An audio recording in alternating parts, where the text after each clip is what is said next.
Dua kitab konyol yang malu-maluin Islam, tidak membangun peradaban Islam, tapi justru membagongkan umat Islam.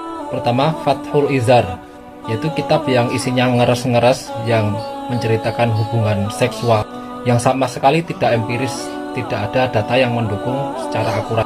Bahkan kitab tersebut hanya berisi kurafat-kurafat seperti barang siapa yang melakukan hubungan di hari Jumat, maka akan menghasilkan penghafal Quran. Padahal faktanya banyak yang berhubungan di hari Jumat belum tentu menjadi penghafal Quran.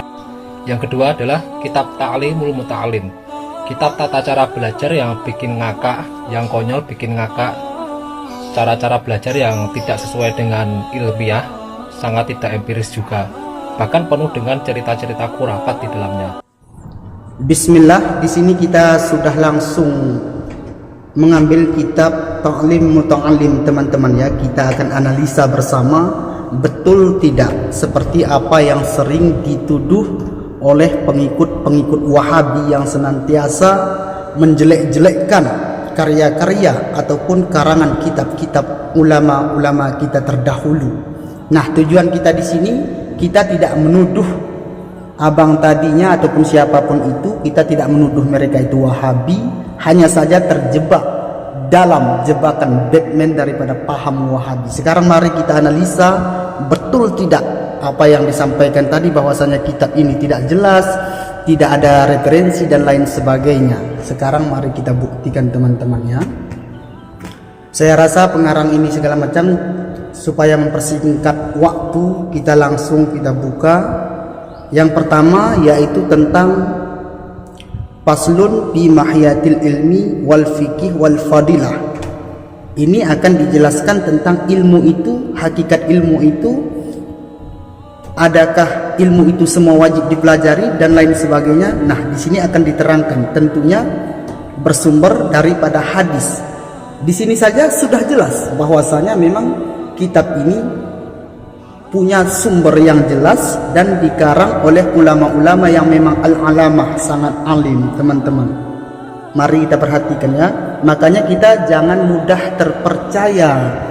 Dan tujuan kita di sini, kita tidak menuduh saudara-saudara muslim kita yang di Indonesia ini mereka Wahabi, akan tetapi kita menganalisa dan mengamati bahwasanya mereka memang sudah terjebak dalam jebakan Batman paham-paham Wahabi. Nah, lanjut ke pembahasan tentang ilmu. Perhatikan langsung, ini adalah qala Rasulullah, ini langsung berbicara hadis. Qala Rasulullah sallallahu alaihi wasallam,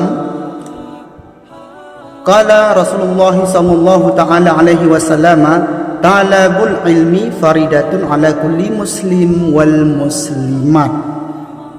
Jadi Rasulullah sallallahu alaihi wasallam berkata bahwasanya menuntut ilmu itu kewajiban di atas tiap-tiap orang muslim. Kalau muslim tentunya muslim untuk laki-laki, wal muslimat untuk perempuan. Cuman di sini tidak lagi disebutkan rawahul siapa perawinya. Kenapa? Karena ada tingkatannya Mas Bro.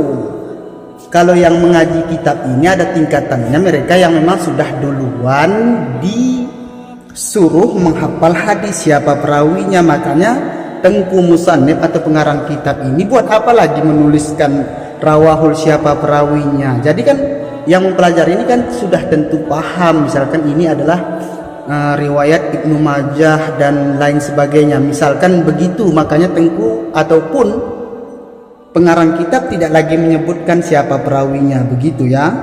Baru perlu lagi lanjut teman-teman ya. Kemudian di sini dikatakan i'lam. I'lam itu apa sih dalam ilmu Arabi? I'lam berarti itu fi'il amar yang berarti bermakna ketahui olehmu. Ketahui olehmu bi annahu la yaftaridu ala kulli muslimin wal muslimat talabu kullu ilmi bal yuftaradu alaihi talabal ilmu halun. Bahwasanya kita tidak wajib menuntut setiap jenis-jenis ilmu, akan tetapi yang diwajibkan adalah menyangkut hal. Apa itu hal? Keadaan kita sekarang. Misalkan keadaan kita sudah baligh, sudah berakal, maka kita akan diwajibkan untuk misalkan seperti mengerjakan sholat. Berarti Yang wajib kita pelajari adalah mengerjakan sholat. Jadi ilmu yang mengerjakan sholat, karena keadaan kita saat ini yang sudah baligh dan berakal mengerjakan sholat, maka ilmu tentang tata cara sholat wajib kita pelajari. Jadi adapun ilmu-ilmu yang lain yang belum menjadi hal kita itu tidak wajib. Contoh misalkan ada orang yang sudah dewasa, tapi dia belum ada keinginan untuk menikah dan dia masih jauh dari menikah. Jadi ilmu tentang pernikahan berarti itu belum wajib karena belum menjadi hal. Kapan dia wajib mengetahui tentang nikah? Ini wajib ya, bukan berarti perlu. Kalau perlu ya sejak dinilah semua ilmu itu kita pelajari. Akan tetapi kapan menjadi wajib ilmu pernikahan? Ketika dia sudah mau menikah, sudah mau lamaran dan lain sebagainya, maka di ketika itu sudah menjadi hal keadaan dia wajib untuk menuntut ilmu. Nah, berbicara tentang pernyataan yang kawan kita barusan tadi yang mengatakan begitu jeleknya dianggap kitab ini yang perlu kita koreksi teman-teman ya.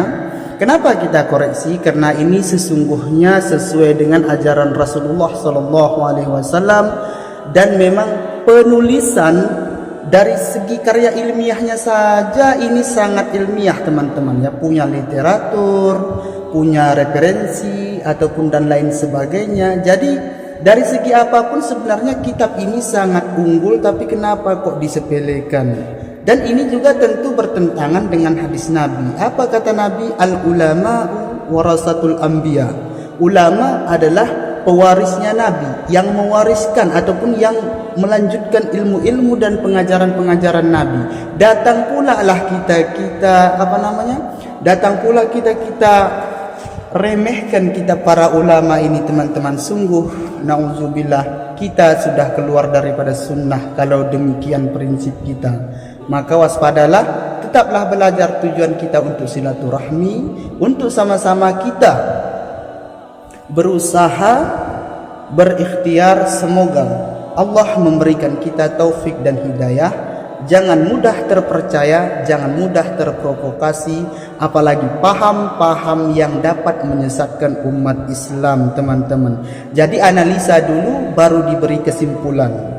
Jangan asal terima mentah-mentah dari pernyataan orang lain teman-teman ya. Apalagi kita di Indonesia teman-teman ya.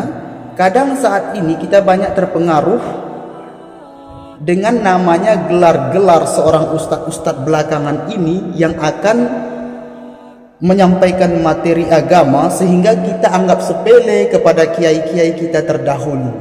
Kiai-kiai kita terdahulu memang mereka tidak punya gelar, mereka tidak tamatan Timur Tengah, tapi referensi yang mereka gunakan ini adalah kitabnya Timur Tengah, bukan bahasa Indonesia. Bahkan untuk bisa membaca kitab ini saja butuh cabang ilmu-ilmu Arabiah seperti nahwu, saraf, balaghah dan lain sebagainya.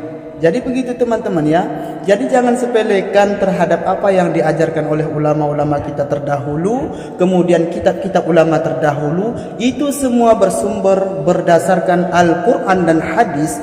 Akan tetapi karena semakin akhir zaman, ilmu ataupun pengetahuan seseorang itu semakin menipis, sehingga bukan karena tidak ada dalilnya, akan tetapi daya pikir manusia akhir zaman ini tidak sampai kepada pemikiran ulama-ulama kita terdahulu teman-teman. Jadi jangan mudah mengatakan, jangan mudah menjelekkan apa-apa yang diajarkan oleh ulama terdahulu. Semoga Allah memberikan kita taufik dan hidayah. Assalamualaikum warahmatullahi wabarakatuh.